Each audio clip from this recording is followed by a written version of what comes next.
अस्सलामुअलैकुम सैपीन सिंधी अकेडमी ते अवां सामीन खे दिल जी गहराइन सां भलीकार।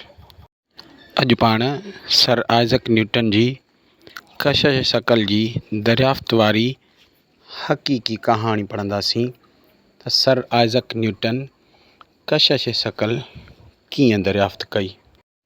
हिकु दफ़े सर आइज़क न्यूटन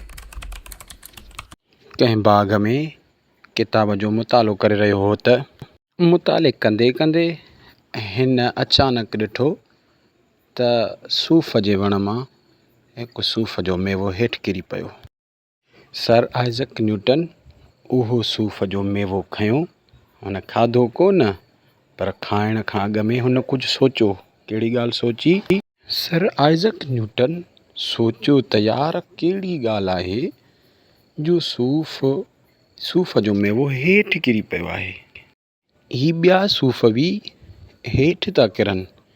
यार ॿियूं शयूं बि त हेठि किरंदियूं आहिनि। मथे जेका शइ उछलाईंदा आहियूं हेठि किरंदी आहे। कहिड़ो सबबु आहे? भला इहो सूफ़ मथे छो नथो वञे, या ॿियूं शयूं आसमान में छो नथियूं वञनि?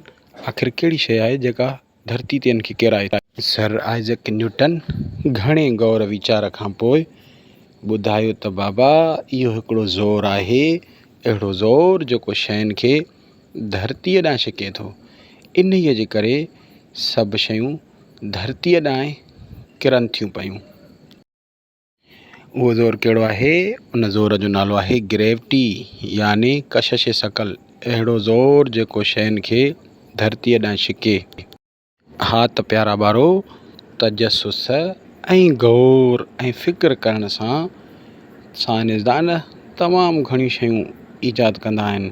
इन जे करे हमेशह शयुनि खे गौर सां पढ़िजे। वॾी महिरबानी।